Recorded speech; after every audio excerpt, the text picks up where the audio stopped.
So you want to learn Premiere Pro. First off, great choice. But as a beginner, it can be quite daunting and intimidating, especially if you're just trying to figure out where to start. But don't worry, we got you covered, because in this video, I'm gonna be going over how I would relearn Premiere Pro if I had to start over completely from scratch. This video is directed at true beginners, so for those of you who don't know anything about video editing or Premiere Pro, don't worry, you're in the right place. This video is a straightforward, non-BS guide of all the basics that you need to know about the application, how to use it. So hopefully by the end of this video, you'll know how to edit and fully export videos of your own. Without further ado, let's go ahead and jump right in.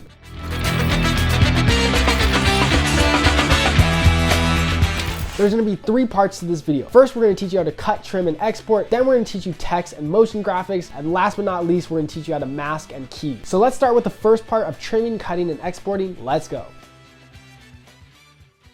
All right guys, first things first, you have Premiere Pro open. You are on this home page right here. What do we do? First thing you're gonna do is any project, you hit new project, of course, and you're just gonna name that whatever you want. I thought it was kind of funny that we were doing a Premiere Pro tutorial for beginners, so we're gonna call this Premiere Beginner, because it's not Premiere Pro. You get it? It's Premiere Beginner. Anyways, let's hit create. Now we're actually inside of Premiere Pro. What's going on right here? Okay, so first up, I'm just gonna go over a quick layout description. Right over here in the top left-hand corner is going to be your effects over here, or your color correction and audio editing. This is just where you edit everything. This is where the actual like effects and editing goes on. Over here is going to be your display right above your timeline, which is going to be right here. On to the left right here is going to be your panel of all your effects. It basically says, it's the name, the effects, essential graphics, sound, color, metadata, markers. You actually don't need to worry about anything below lumetri color or info. You don't really care about info either. All you need to care about are effects, essential graphics, essential sound, and lumetri color. Those are pretty much the 4 important ones that you need to know, okay? And last but not least is your library right here. This is your media library where you import and export. And I guess right besides that is your toolbar, but that's kind of given. Anyways, let's go ahead and import some footage, because you can't edit anything without importing. Importing is actually very easy. If you're on Mac or Windows, it doesn't really matter. Right now I'm on Mac, so I'm gonna go to my Finder to import, and let's just go ahead and grab some video clips right here. And importing, super easy guys. First up, super easy step, drag and drop. Boom, there we go. Now we have our videos imported into our panel. I don't know how you do it on Windows, sorry, but I assume you can drag and drop on Windows as well, but that's how you do it on Mac. And if you wanna do it the technical way, you can of course right click it and then just hit import over here. But now let's go ahead and drag these clips onto our timeline. So I'm gonna hold shift and just drag them from our media library into our timeline, and boom, just like that, there we go. Now we have a video inside of our project. Now, if you want to adjust any of these bars or windows, or they're too small, you can of course just drag, hover in between these lines, and then you can just go ahead and adjust and resize them. So that's how you can resize. Now, first up, what are all these tools right here on the left-hand side? Well, very simple. This first one, of course, is the selection tool. This basically just selects clips. You can drag them, move them around, move them up and down. Yeah, the selector. Moving on right here, this is the track selection forward tool. This basically is allows you to select all the clips. So anything to the right, you can select any clips to the right. This is easy if you want to select everything in your timeline. Let's say if you want to move the entire timeline to the left, that's what the track selection tool is for. Right below that is the ripple selection tool. This one's kind of a cool one, but not super important to know for in the beginning. Basically, it allows you to trim clips, and it'll just snap clips together once you trim them. So by the way, trimming,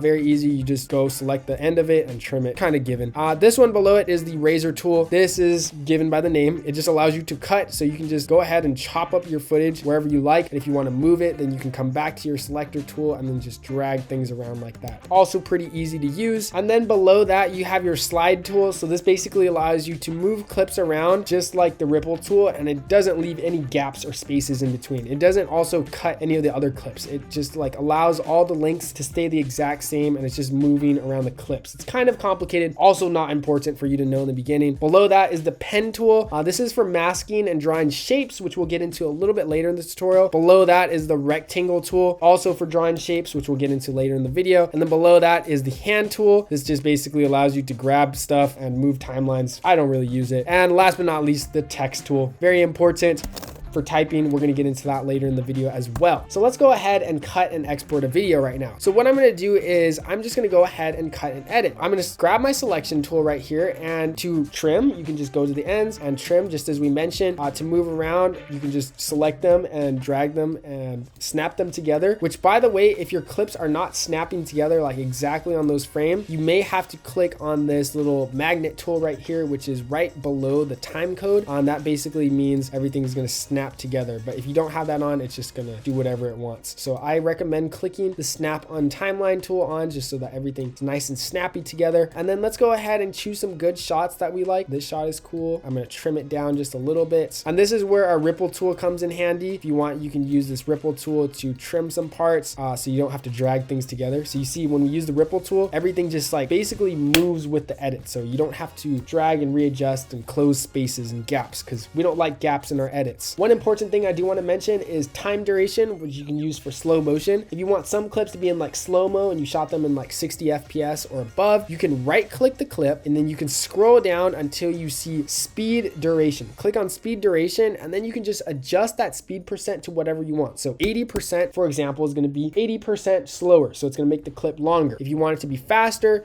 you can type like something like 120%. That's going to make it faster. Let's go ahead and do 80% and that will just make a nice slower edit. You can see now the video is in a little bit like 80% slow motion. And if you want to go even slower, I don't even think I shot this on, oh, I did shoot on 60 FPS. I put it on 50% there. Now it's like really slow-mo and that looks even cooler. So that's how you can just adjust the speed duration. And one last thing I want to mention is, let's say if you don't want any of these audio clips right here and you just want to put one song over it. To get rid of audio clips, you can just right click the clip and then you can just go to unlink right here. Just unlink and it just basically unlinks that audio track. So now you can just go ahead and delete that. Boom, pretty easy. Also, by the way, if you're having this issue, I love to highlight on issues because I used to have a lot of issues and the tutorials never went over them. One last thing I want to mention is, by the way, if you're having this issue where if you're selecting your clips, for example, and they're not dragging with the audio clip and you're getting this little like red error notification right here, that may be because link selection is not turned on. So you can turn that on, which is right next to that magnet tool. And that basically allows you to drag all the clips together with their respected audio. You turn that on, make sure that's on. It might already be on. And then you can just go ahead and drag clips with their audio track. Very easy. And one other shortcut that I honestly wish I knew when I started was sequence close gaps. So what you can do is you can select all your clips. Let's say you have a bunch of spaces and gaps in between your clips and you just want them all like snap together like that. Like there has to be a way to do that, right? You can just simply click your selector tool, select all these clips and then hit sequence and then you can hit close gap and boom, there we go. You see all the clips snap together. Really easy way to bring all your clips together and have a final video. Now let's go ahead and export this video. We're going to go ahead to the export panel, which is just right here. Pretty easy. Now you have all these settings before you export. You might be like, what do I even click on? First up, what you're going to do is you're going to name the clip. So you can call this first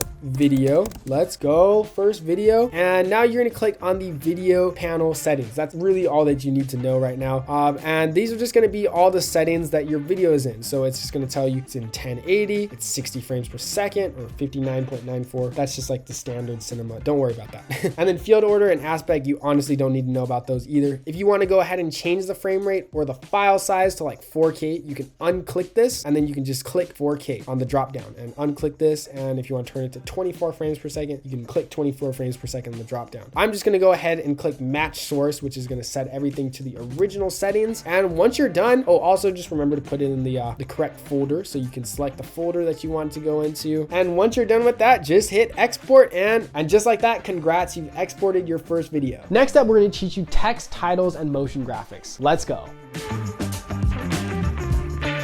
So now that we're back here in Premiere, let's go ahead and create some graphics. And now really quickly, if you don't see this and your layout is completely different to mine, all you have to do is click on Window, hit Workspaces, and hit All Panels. And this should take you to a layout that's similar to mine. You might be on like Editing or Graphics or one of these other panels, but just click All Panels. It's a great way to learn all the basics and where everything is. Now that we're back in Premiere, let's go ahead and create some text and graphics for our video. We're gonna go to our Essential Graphics panel right here, which by the way, if you don't see that, remember, go to Window, Workspaces, All Panels, and let's go into Essential Graphics. I'm just going to go ahead and drag this bar so I can see it a little bit wider, and let's go ahead and click on our text tool. Now I'm going to click on my text tool right here, and I can just click anywhere I want on my video where I want my text to be, and now I can just basically type. I'm going to type DJ set, boom, there we go. But it's uncentered, ugly font, it's too small and hard to read. Let's go ahead and change some of that. What we can do is we can just double click this, select all of this, and you'll see right here on the right hand panel side, remember, be under the edit panel panel, not browse. If you're on browse, you'll see something like this with all these like templates. Hit edit. And once you're on the edit panel, you can go ahead and change the font. You can change the size. Let's go ahead and just like center this first. I'm going to click the align button right here and align in the center. Boom. There we go. Now it's nice and centered. I could scale it up if I wanted to. And then I'm going to have to, of course, recenter it again. And now let's go ahead and choose a cool font. I'm going to go over here down to the text and I'm going to select a cool font. Let's do Monument Extended. I think that looks kind of cool. And I can, of course, change the font size right here as well if I want to. I'm going to go ahead and recenter that and boom, there we go. Now we have a cool DJ set title. If you want to change the color, you can click on fill and then you can just pick any color that you want. I honestly like it being white, so I'm going to leave it at white. And now you can do cool other things like adding a stroke, adding a background, shadow. Not really important right now for a beginner, but I always like to add a drop shadow. That's pretty easy. So you can just click any of these that you want to adjust. And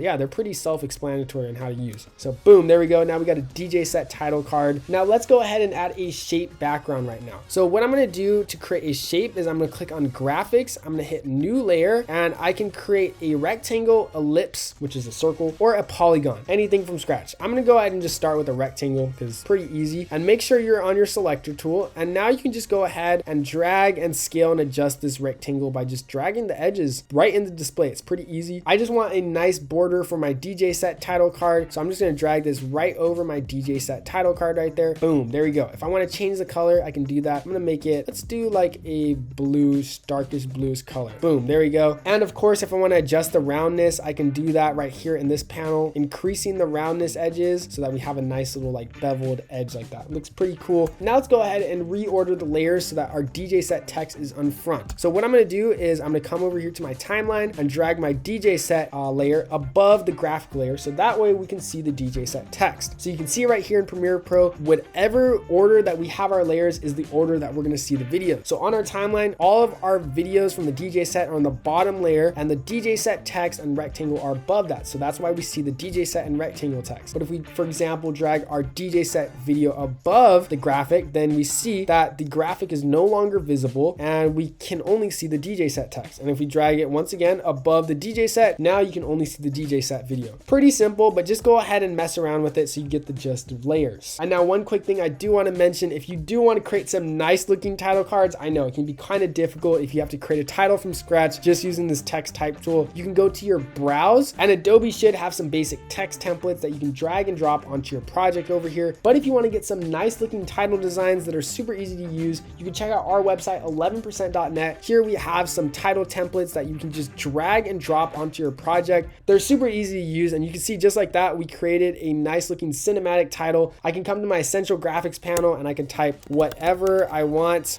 and boom, there we go. It's completely customizable to whatever you like. And shorten the editing learning curve, then you can check it all out at 11%.net. Let's go ahead and move on to the third part of this video. And for the third and final part, we're going to teach you how to mask and ultra key. Let's go.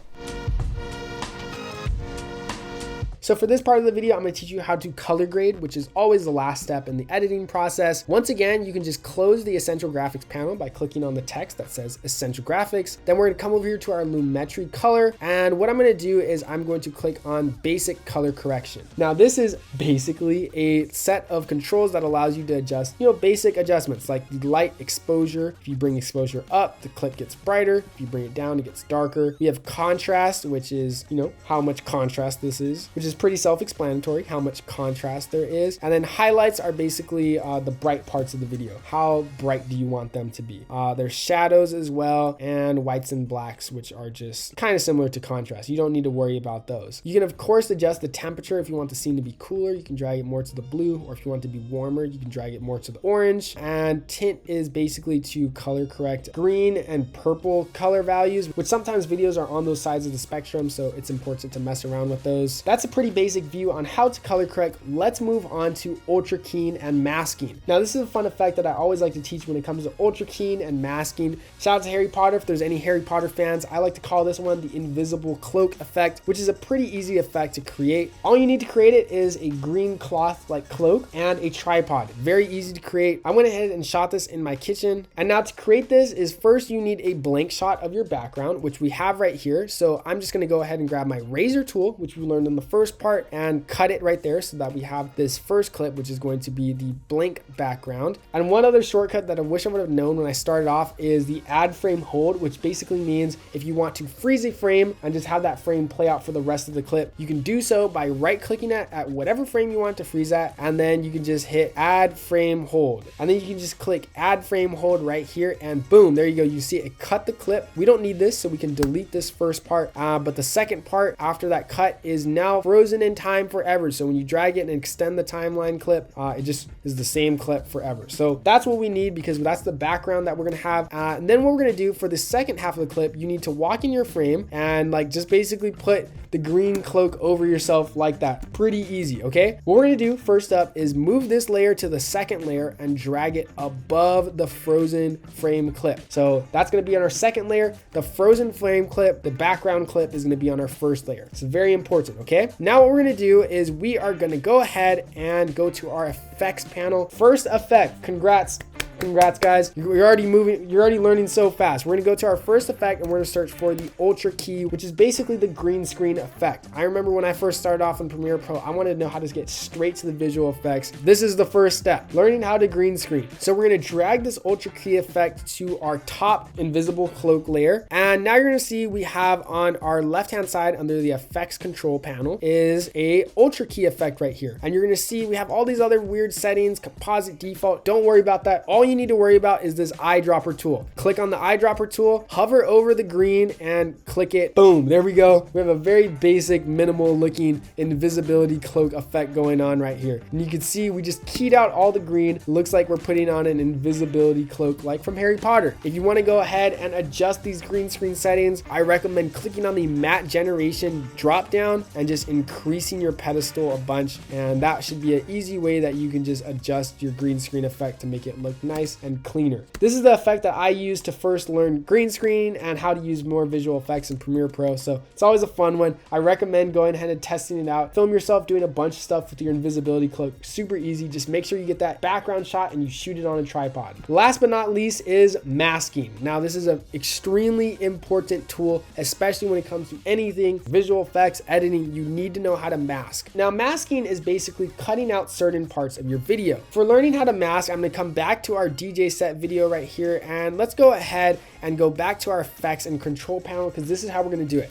You're going to go over here to your opacity layer, and then you're going to click on this free draw Bezier pen tool, and then you can just go ahead, click some dots on the screen, and you're going to see it's going to create some lines. You can hold while clicking to curve the lines as well, and let's just create a square, and boom, there you go. You can see all the rest of the clip is gone. The edges are gone. Everything is gone except what we mask in this area. So you can see we just drew a shape, and if we drag this shape anywhere around the video, you can see we have some nice, like, it just cut out that specific area of the video right there. So this is really important and essential, especially if you want to layer videos. Let's say if you want to have a split screen, or if you want to create any transitions where like it wipes through, like in Star Wars, you can do so by just like animating these layers. And we have another tutorial on how to keyframe and animate, which you can check out on our channel. But masking is an absolute must. You have to know how to use it in Premiere. In the mask settings over here, you can adjust stuff like the path or the feather, which feather is basically just like the softness of the edges. So if you set it to 0, it's just a very harsh line. If you set it to like 100 or something like that, then it's a very like soft and blended line, and you can see it looks like a vignette now.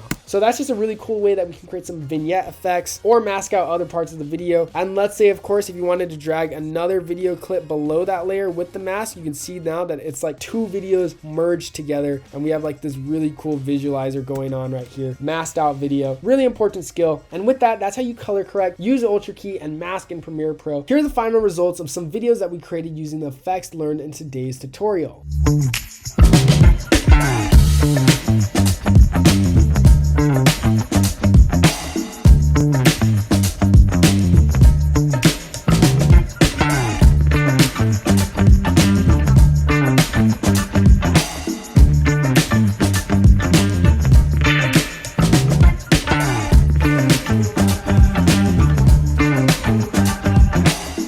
If you guys made it to the end of the video, I just want to say thank you so much for watching. If you managed to find any value or help from this video, please be sure to smash the like button and hit subscribe. It's free, all this content is free, so really it means the world to me. And once again, if you want to speed up your workflow and take your edits to the next level, you can check out our preset packs at 11%.net, which are designed for beginners, super easy, just drag and drop. Like I mentioned, our title pack right here comes with a bunch of title templates that you just drag and drop and then edit your text, and then boom, you have professional cinematic looking title cards. We have a bunch more presets like this one that can help add VFX to your edits as well. So if you're interested, you can check it out all here at 11%.net. They're all created by me. That's how you support me and keep me going so I can keep making free tutorials like this for you guys. If you had any questions or concerns throughout this tutorial, be sure to leave a comment down below. I love to hear what you guys have to say. Once again, thanks so much for watching. Hope you learned something. I'll see you guys in the next video. Peace.